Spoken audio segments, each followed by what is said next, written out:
another talk on data compression back then, and a lot of things have happened since. So what I'm going to be sharing with you today is some work we've been doing at Lawrence Livermore Lab on data compression for floating point data in particular.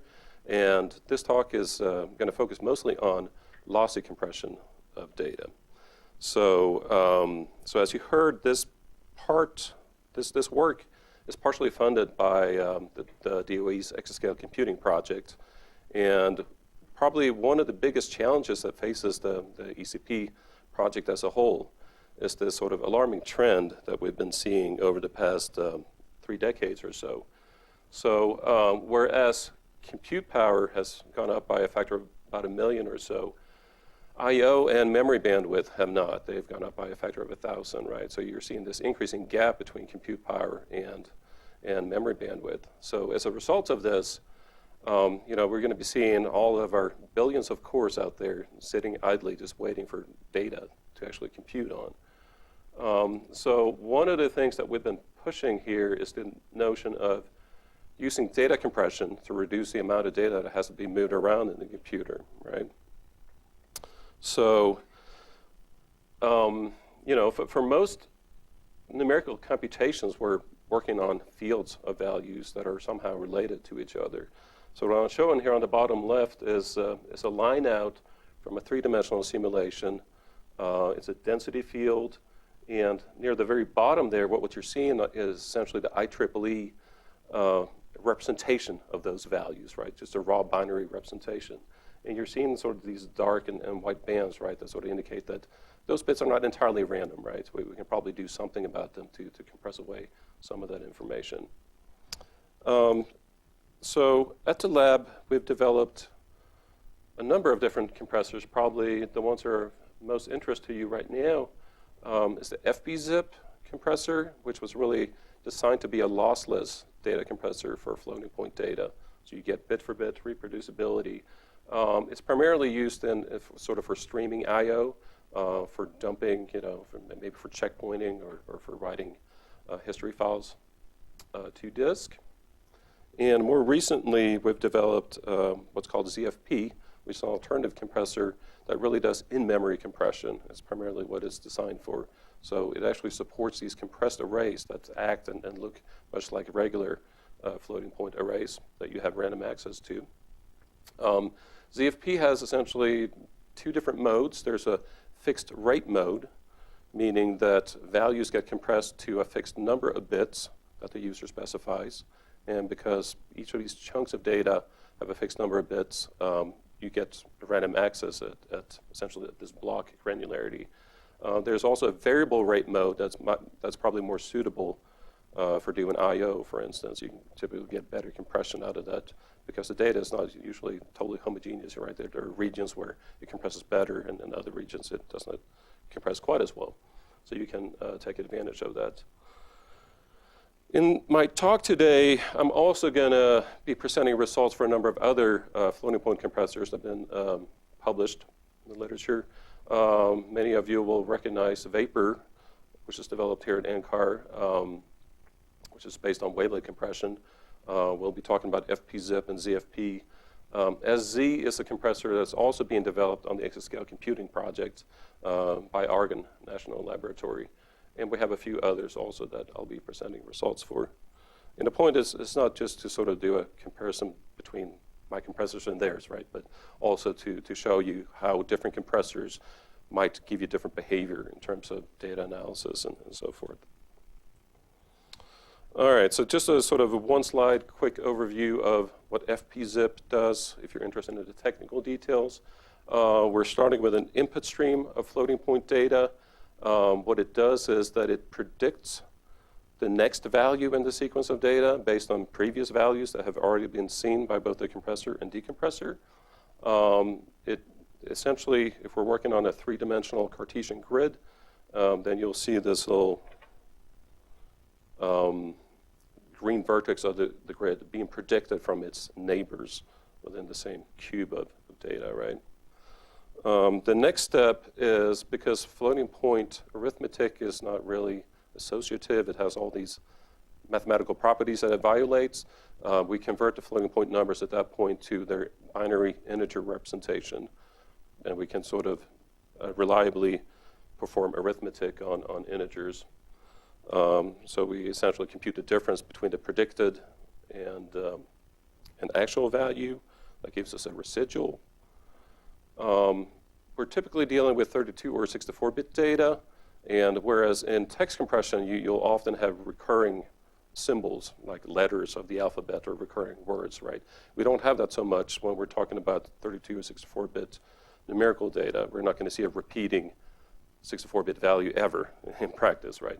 So what we do is, instead of trying to find recurring patterns, we split these residuals into a sign bit and the width of the residuals, or how many bits are in the residual, right? And we combine this information into a symbol. Those are going to recur fairly frequently. We only have a small number of combinations of those. We do probability modeling on those and try to sort of estimate, which ones are more frequent and which ones are less frequent, and then use standard entropy coding techniques on top of this. The resulting bits are then combined with the remaining value bits of the residual. So all the trailing bits of the residual are just passed through. They're for all intents random and cannot be compressed. So they just get passed through, and we output the data. So the problem with this is that if you apply this to double precision data, we did this to this particular field here from a Rayleigh-Taylor mixing simulation, where it's a fairly smooth, and otherwise, compressible field, you would think, right? But if you throw, lossless compressors at this, even the best compressors, so FP-Zip did the best among them here, it reduced the data only by about 10% or so, okay? And that's not really enough for our purposes. So if we want to do something where we get a substantial amount of data reduction, we really have to look into lossy compression. So in lossy compression, you're not going to get the exact same bits back, okay? You're going to introduce some error. Hopefully it's small enough for your purposes. Typically you can specify tolerances on how big the error actually is, right? But it's errors just like in any other kind of numerical computation. I mean, if you multiply two floating point numbers, you're not going to get the exact product back, right? You're going to have to round it to the nearest representable value. And in numerical data compression, there are similar kinds of rounding steps that occur. All right. On top of this, for most simulations, there are various sources of error, right? We have round-off error, we have truncation error. If we're using sensors, they are noisy. All right, so many of the bits in our single and double precision numbers are actually just random. They're just random noise that we carry around, that we push through the memory hierarchy and spend a lot of time and power doing so. We also compute on these bits, right? So it's not necessary that in most applications, it's not necessary to preserve each and every bit. And if we can allow for just even a small amount of noise or error, then we can actually increase compression by quite a bit. So you're seeing here essentially the same field that I showed you on the previous slide. That was compressed by, it was reduced by 10%. Here we reduced it by a factor of 240. And visually, you can't really tell the difference between this and the full 64-bit field. All right, but you go to the scientists and tell them about this. Hey, I've got this lossy compressor, and they're like, whoa, you're going to do what with my data? And it's kind of funny because, the same kind of scientists are quite comfortable with other forms of data reduction, right? So if you're running a simulation, you're not going to output the result of each and every time step. You're going to sample them maybe every 100th or every 1,000 time steps or so, right? You might even decimate in space if you can't afford to write the data, right? So maybe you save every other grid point in space. For climate, is very, as you all know, very common to use averaging techniques. You might do a daily average, for instance, instead of writing out every time step. And often the history files that get written out are typically written in a single precision as opposed to double precision that they were actually computed in. So there's a substantial amount of loss incurred in that step also, right? And I will point out that most state-of-the-art floating point compression algorithms now support error tolerances, right? So if you're comfortable with a certain tolerance, then this might actually work for you. I'm going to switch back again to FP-Zip and point out that although it was primarily designed for lossless compression, it can also be used in a lossy mode where we insert 2 additional steps. Truncation, where in essence all we do is just throw away the least significant bits of the floating point number, and then we losslessly compress the results. Okay? And that sometimes has unintended consequences. So what I'm showing here is some work that was actually done by Allison Baker and coworkers.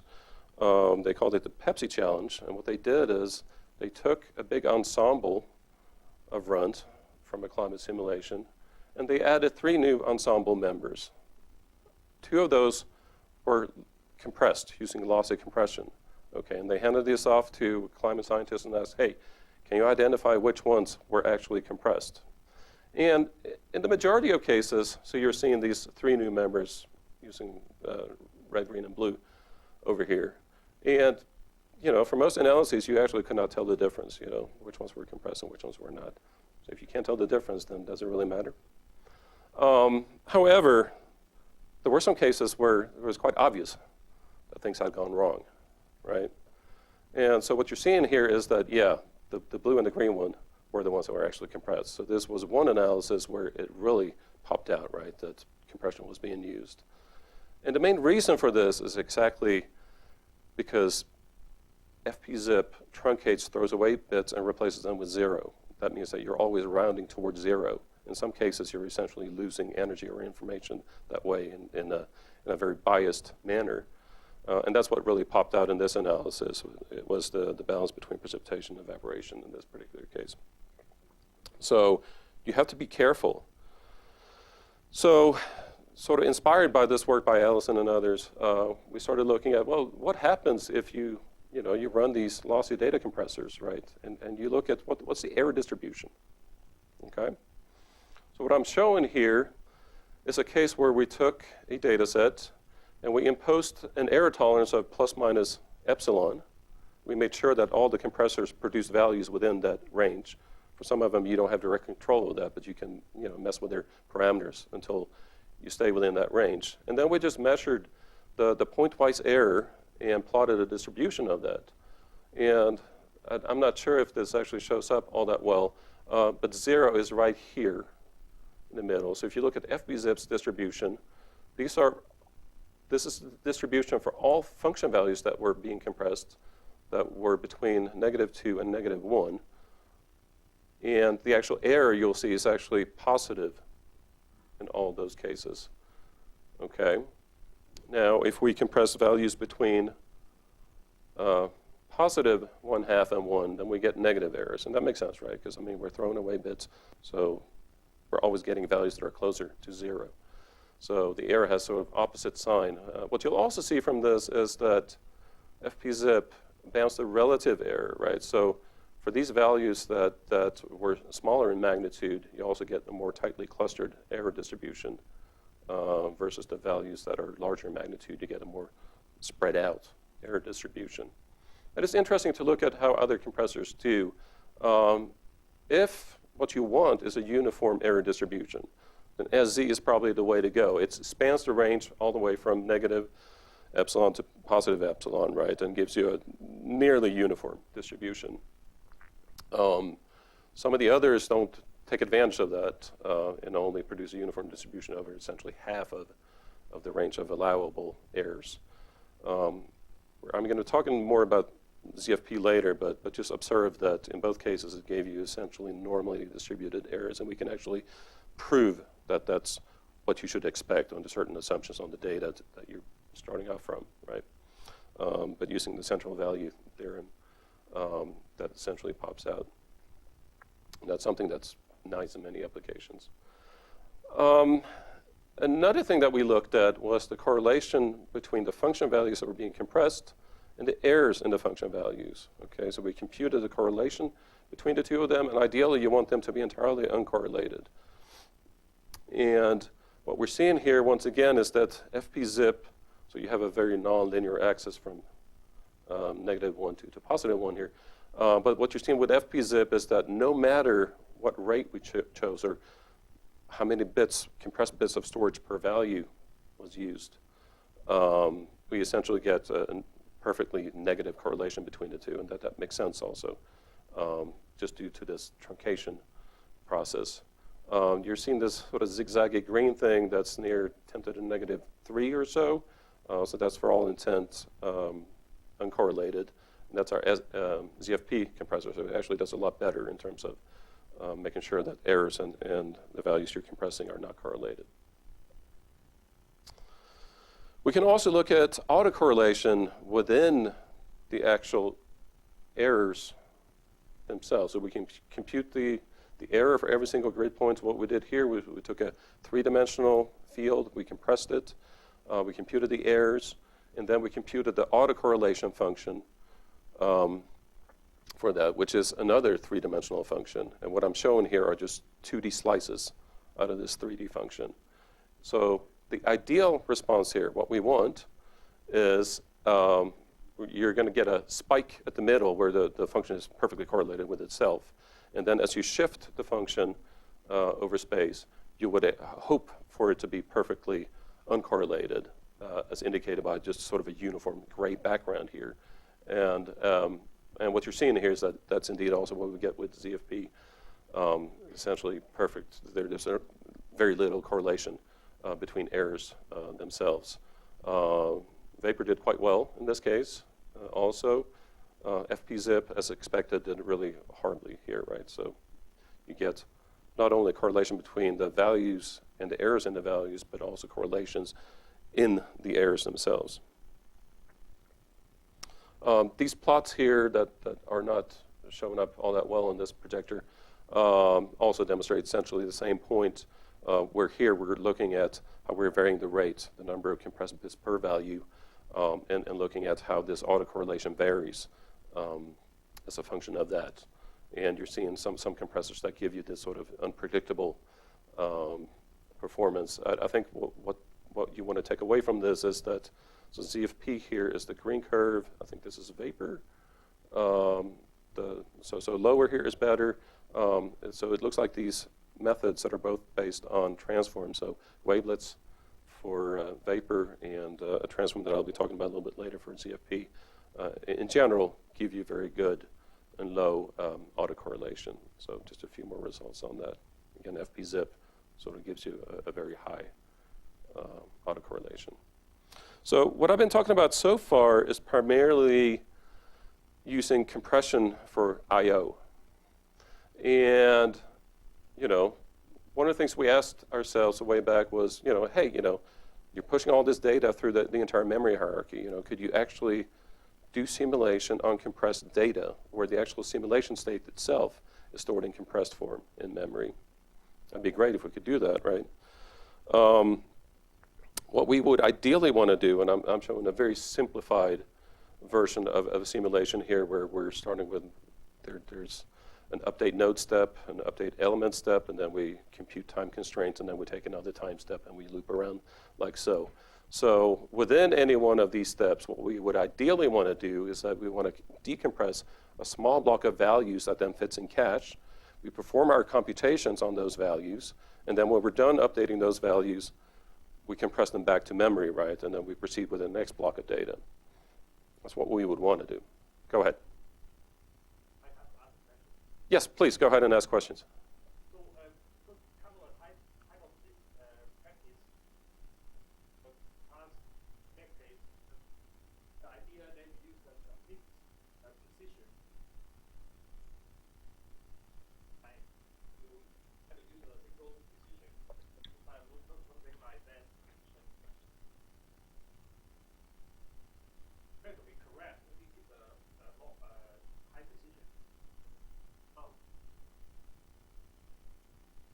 How much precision? That way, if you follow the precision, you can talk about same path of the memory already. Right. So for those of you listening in, I was asked to repeat the question. So the question has to do with how is this related to mixed precision arithmetic? It is in some sense very similar to that. I will actually show a bunch of results later that will probably clarify this a bit. But yeah, the idea is that not every single field probably needs full precision. It might vary from field to field. It might vary from computational kernel to the next and so forth. But yeah, ideally, we want to reduce precision for those computations where we can actually get away with doing that. We did not go that far for this particular case, but maybe it'll become clear later when I present some of the other results. Yep. So what did we actually do? Well, this is what we did. This was the simple way. I mean, we have these really big physics codes at the lab that have, decades of work invested in them. So we were not going to sit down in an afternoon and rewrite those, right? What we did instead was we started with the physics state in compressed form, and we decompressed the entire state. We then ran just a full regular time step using the simulation code, and then we compressed it back to memory after that using lossy compression and iterated. So there was sort of an approximation to what we would actually want to do, but this was the simple thing to do. And what we found was that in a number of different applications, we could actually get away with about a 4x reduction in storage, in memory, using lossy compression. Okay, so there's some error that's going to be introduced by this, and of course, if you're doing this each and every time step, that error could propagate and grow, and things could get out of control. What we saw was that using about 4x compression, the error in the quantity of interest was typically, about 0.1% or so. I do need to point out that for some of these simulations, like this turbulent mixing simulation, you are going to see point-wise differences that could be much larger. I mean, this is essentially a chaotic system, so you make a small perturbation, things will change over time, right? But the quantity of interest that the scientists actually cared about, which in this case was the thickness of this mixing layer, that was rather well preserved, even though we were pretty aggressive on compression here. So the one problem with this is that, once again, we haven't actually solved this problem, right? What we did was we ran the simulation as it normally runs, and we also added compression and decompression on top of this, so we actually increased data movement. That's not something we want to do. So using sort of these traditional streaming compression techniques, that doesn't actually help you. So we went back to the drawing board, and we came up with this compressor that we call ZFP. That is an inline compressor that is able to process small blocks of information. So for a d-dimensional array, you have blocks of 4 to the d values. So in 3 dimensions, 4 by 4 by 4 values. Those values in a block get compressed to some number of bits. The user can specify the exact number of bits they want. The more bits they retain, the higher the accuracy is.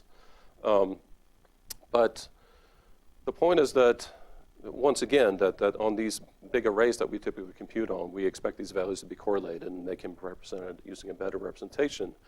In fact, you can think of this as just sort of an alternative number representation for small vectors or matrices or tensors of numbers, right? That could potentially replace IEEE, especially if we've got this implemented in hardware. Okay, so the ZFP scheme is very fast. It has to be fast. It has to do compression and decompression more or less equally fast. It's also very hardware friendly. It was designed to be that way. It uses only integer additions and bit shifts, so it could potentially be implemented in hardware. I'll talk a little bit more about that later. We currently have very recently written OpenMP parallelized versions of this, as well as a CUDA implementation of compression, and we're seeing throughput on the order of up to 20 gigabytes per second, so pretty fast. The other use case, of course, is in terms of just using this for I/O. Okay, if you want to use ZFP for I/O, then it has different modes that allow you to bound the maximum absolute error, put an absolute error tolerance on it. We have something similar to a relative error tolerance. And it also has all these other nice features. ZFP is actually supported currently by the I/O library. We have a compression filter for HDF5 that can be used. It's been integrated in Silo, which is one of Livermore's I/O libraries, and we're seeing others adopt this as well. Just to give you sort of an idea. Absolutely. You mentioned the 20 gigabytes per throughput. That seems like a number that would go all sorts of different ways depending on how you. Is that on? That's on one node. Yeah, so this number here is specifically for the OpenMP implementation. It was run on 32 threads on 14 cores. Is where we got that speed up. So sure, your mileage is going to vary. This number is also highly dependent on how much you compress the data. The more you compress it, the faster it goes actually, because the overhead is actually an outputting data 1 bit at a time. So if you're really aggressive on compression, then you reach this. So think of this sort of as a peak performance number as opposed to something you should expect in your application. Okay, so ZFP also has these nice C++ wrappers around them that implement essentially array primitives, but that store data in compressed form. So what I'm showing here is a small snippet of code that we took where we were using STL vectors to implement arrays in C++. And what I'm showing on the right here is the equivalent ZFP implementation. And really the primary lines of code that you had to change are those in orange here. Those are just the array declarations, right? So you were saying, hey, I want to have a 2D array that's nx by ny. Oh, and by the way, I want to use this number of bits per value to represent that array, something you choose, right? We also provide, of course, a nicer way of indexing into these arrays, so you actually have 2 or 3-dimensional indexing into the arrays. That's sort of optional if you want to use that or not. Now, this would be very expensive if for every array access, if you're doing a read access to one element in an array, you had to go find its block and decompress it and then throw away all that information. So we don't do that. We maintain a small software cache between what the application thinks is the actual array and the actual compressed storage, right? So as we access things, we pull that into the software cache where we store the values uncompressed. If you modify a value within one of these blocks, then later on you have to compress it back. If you're only doing read accesses, then you can just throw away the block out of the cache. So I wanted to go over how the actual ZFP compressor works. It's comprised of 3 different components. The first one is a block floating point transform that essentially takes the values within one of these blocks of 4 by 4 by 4 values, and it finds the largest exponent within that block, and then it sort of normalizes all the values in the block with respect to that common exponent. Okay. After that, we perform an orthogonal transform. It's essentially a change of basis into a basis that's more suitable, in which the data is ideally sparse. It's very similar to the discrete cosine transform used in JPEG image compression, but it's faster and actually more effective than that for numerical data, for science data, I should say. And then we perform the actual compression or coding of this information. And we do this 1 bit plane at a time. We start from the most significant bits of the coefficients within the block to the least significant ones. And you can truncate this at any point, for instance, to fit it into a fixed bit budget or to meet an error tolerance, so forth. So out of this comes this compressed bit stream. So I'm going to talk about these steps just in a little more detail for those of you who are interested in this kind of stuff. This is essentially what an IEEE floating point number looks like. This is single precision. You have an 8-bit exponent. That essentially tells you how to shift this value left and right. Okay, we have your mantissa bits. We have an implicit 1 bit in there, as well as a sign bit. Okay, and if we were working on this, if we had blocks of 4 of these guys, they will look like so. They would be stored independent of each other. So in the block floating point representation, once again, we figure out which is the largest exponent among these, right? And then we represent all these values with respect to this largest exponent. So at that point, we can essentially treat these values as 32-bit integers, right? You have to sort of reintroduce the implicit leading 1 bit because you don't know where it is anymore. And on top of this, if you have a very high dynamic range within the block, so if exponents differ by a lot, then you might actually lose some bits on the far right end if you do this. In this case, we lost a couple of bits over here on the right. This same kind of loss actually happens in floating point arithmetic. So if you add 2 values together and they differ a lot, you would lose those bits anyway, so it's not a big deal typically. All right, so the next step is this transform. So if we look at this of just transforming a one-dimensional set of 4 values, then it just becomes a matrix vector multiply. The matrix here consists of these CNS, cosine, and sine terms that are functions of a single parameter t.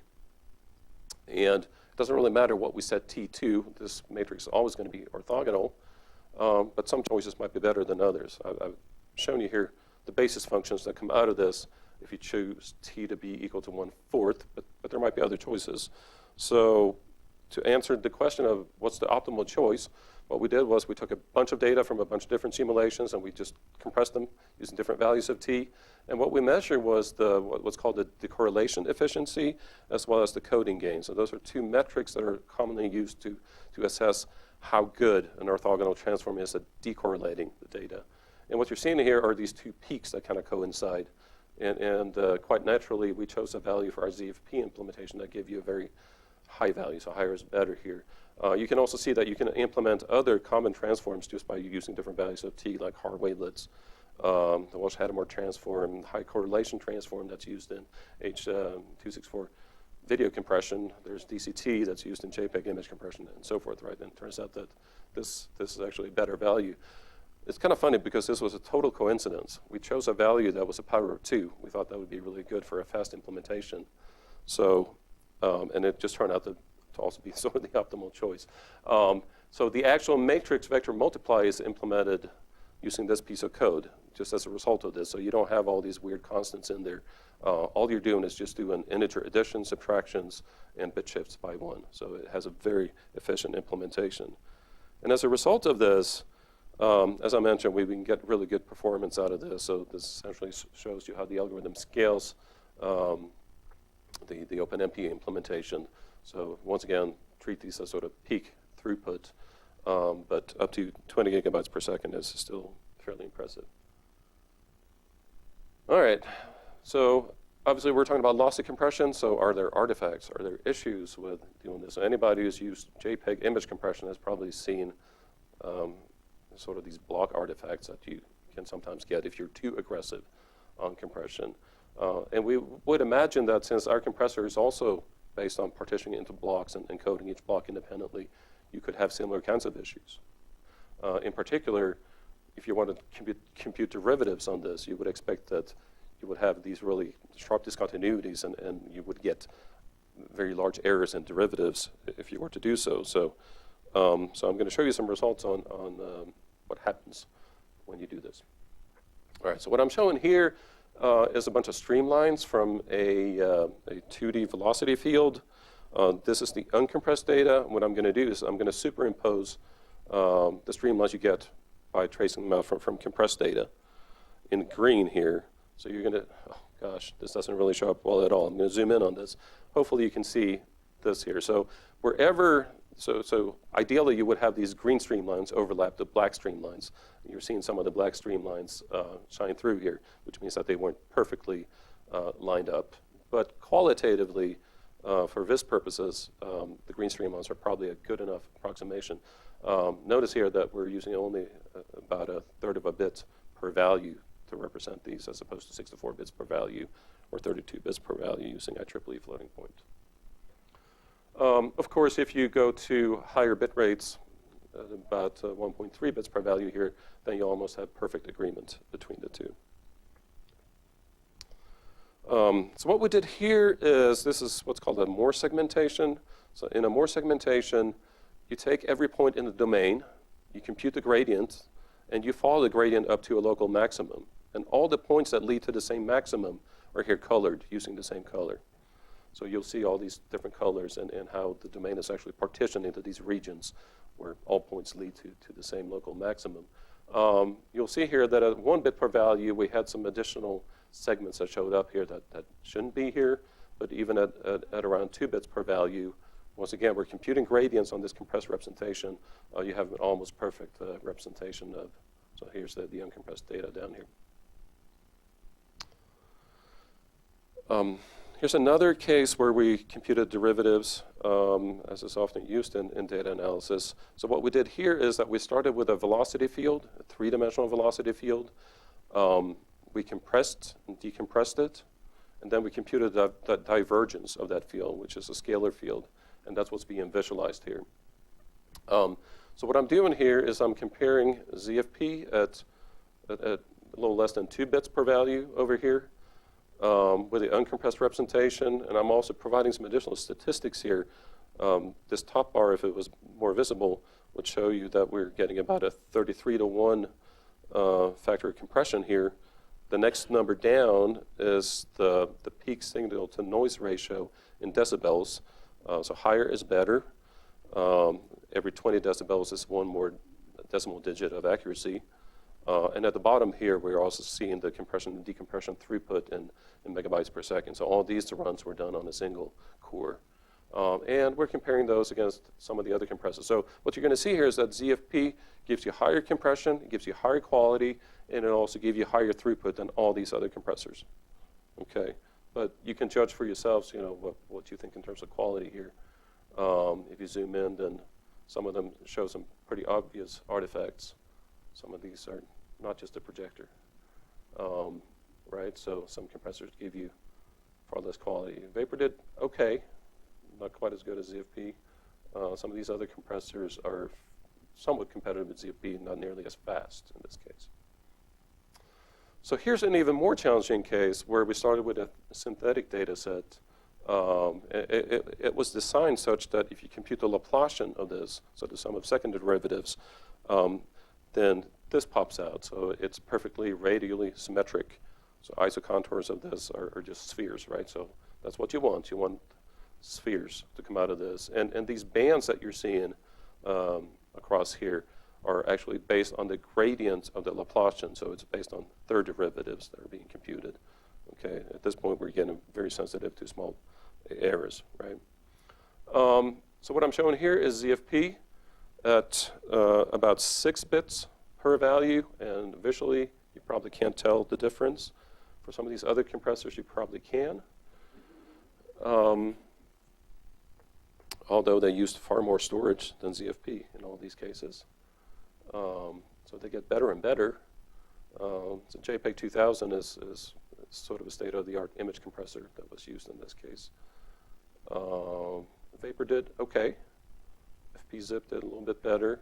But it's interesting to note here that even at 6 bits per value, ZFP actually gives you higher quality than IEEE at 32 bits per value. So you're better off using ZFP, using far less storage than IEEE.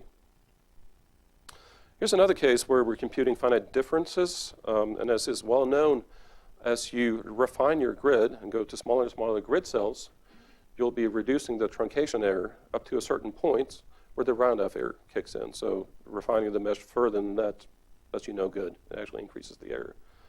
So the question is, well, okay, so you use ZFP as a representation, you compute finite differences, what happens? This is what happens. So you're seeing in red here, this is ZFP using 16 bits per value, which would be then compared with IEEE half precision, also 16 bits per value. And what you're seeing is that these curves just keep going down. They never really encounter round-off error. And that's kind of interesting. You'll see that the blue one here eventually does, and the reason for that is that ZFP returns IEEE double precision values, so we can't really do any better than that. We're limited by that. Although if we return quad precision instead, then we would be able to sort of break this barrier, right? Just as you see some of these, going past IEEE single precision.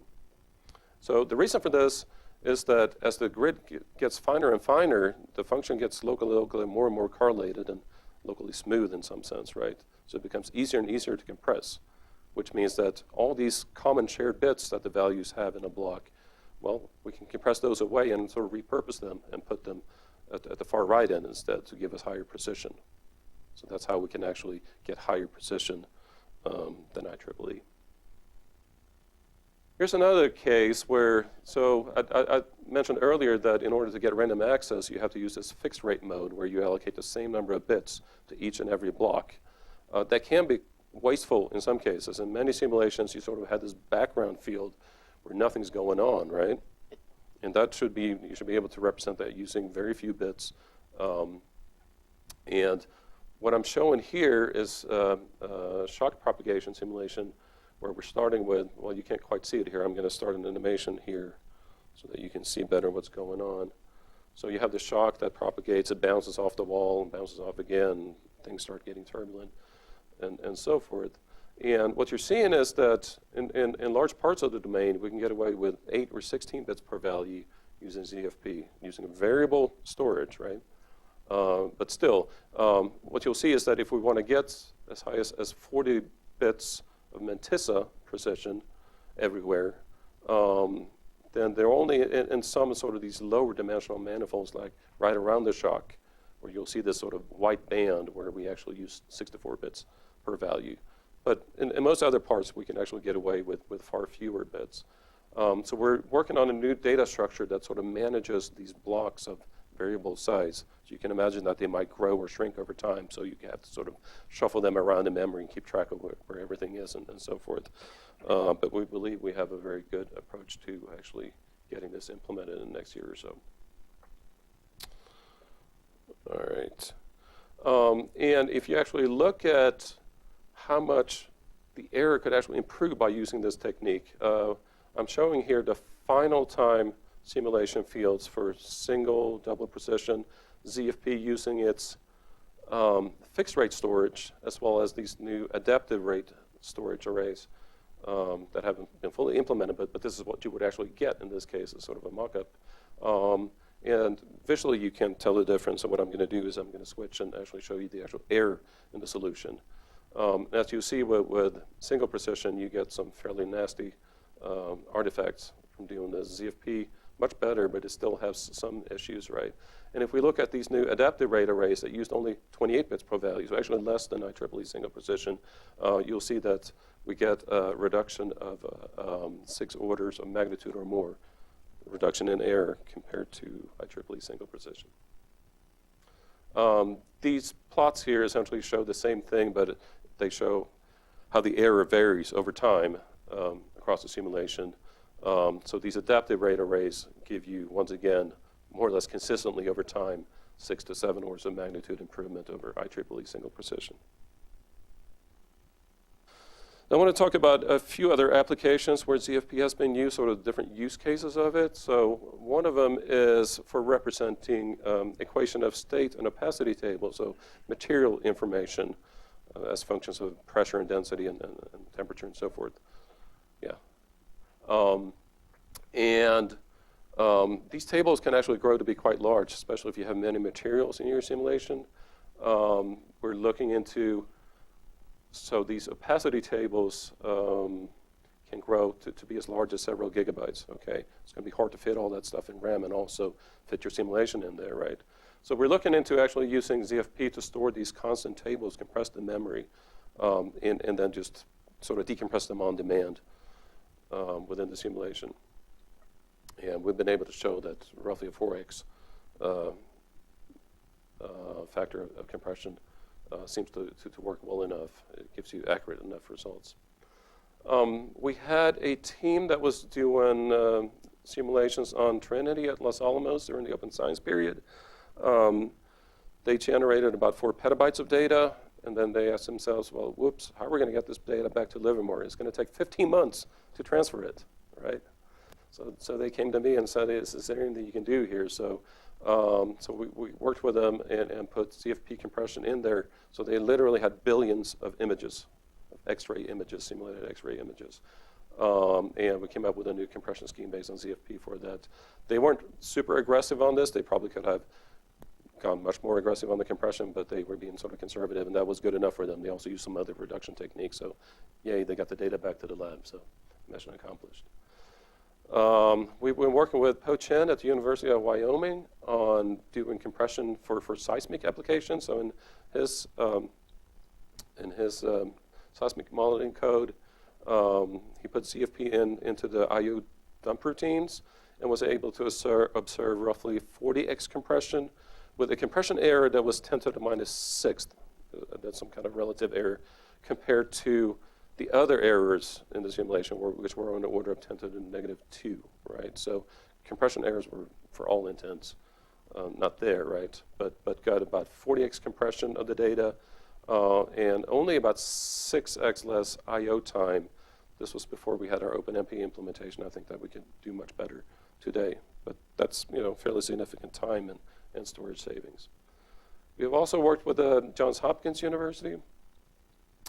They make available a database of turbulence data, so they do all these big simulations, and then they archive the data and they make it available to you. So you can go out there and download it, do all kinds of analyses on it. Of course, for their latest runs, they're looking at 8K cubed grid points. Okay, so in a single time step for a single field, it's going to take about 2 terabytes of data. That's a lot. They want to store about 1,000 of these in multiple fields also. So, so we've been working with them on putting ZP compression in there, both during the actual simulation runs, but also as a service to the community, right? I mean, do you want to download terabytes of data over the web? Probably not. So, so hopefully soon we'll see ZP supported for actually querying that data. Here's another one. This is courtesy of Lee Orff at the University of Wisconsin. He does these really super high resolution tornado simulations.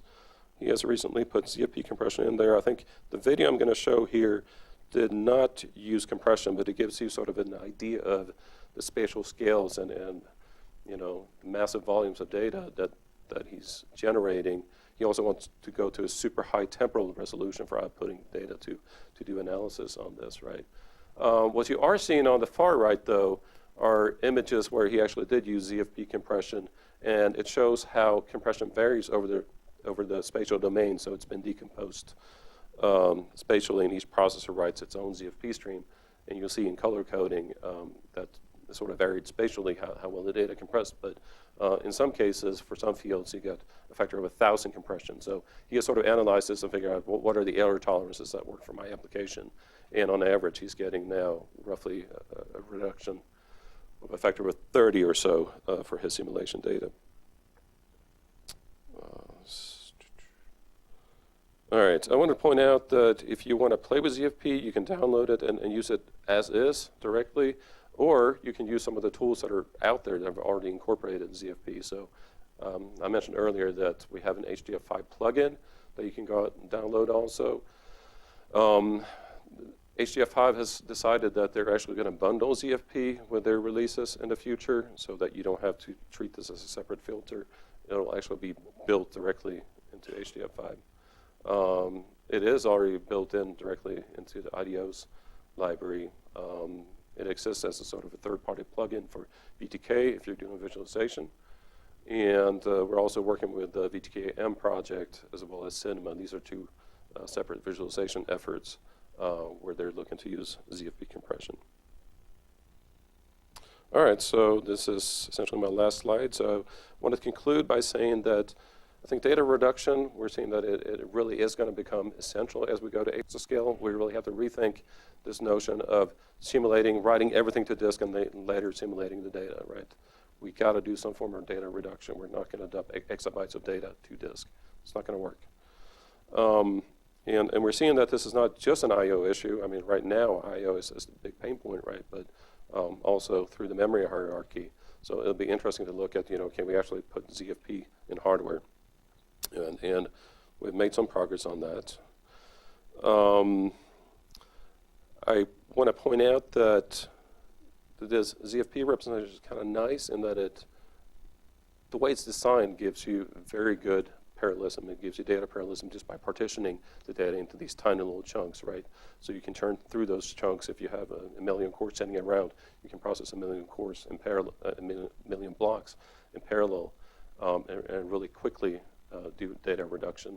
And then ideally, if you reduce it by an order of magnitude or two, you'll see the I/O benefits from this also. We're doing some work on this. As I said, ZFP is being funded by the Exascale Computing Project as well as a number of other projects at the lab. So we're doing a lot of work, and some of the things that I know that the climate community is interested in, for instance, supporting incomplete or missing data, right? So you don't have ocean temperatures over land, for instance, right? And you have to deal with that issue. You don't want to just zero those values out. That really hurts the compressor because you're introducing these artificial discontinuities that don't really exist. So we're going to support that fairly soon. We want to look into how we can generalize this to unstructured data as well. So currently, we're limited to Cartesian grids. We'll be doing some work this summer on looking at how we can actually compress particle data from MD simulations. We want to have bindings. This is something that's going to be released later this year. We're going to have support for multiple languages, even for the compressed arrays themselves that currently exploit operator overloading for C++, but there will be a sort of a interfaces for other languages as well if you want to play around with that. We have initiated some discussions on actually building an FPGA implementation of this. So we're working with a company on doing that. And that's going to be interesting to see. I mean, once again, if you have a lean implementation of CVP block compressor, then you can just duplicate these on the FPGA and get massively parallel compression out of this. So that'll be interesting to see. That will probably happen within the next year or so. And then I wanted to point out that this work that we're doing on these adaptive arrays is going to be really important because we're really going to make every single bit stored count. Okay, that's sort of our ultimate goal. All right, I'm going to leave and say thank you for your attention and just leave the slide up and point out that CFP is available out there on GitHub as open source under BSD license. So go download it, play with it, let me know how things go. And thank you very much for your attention.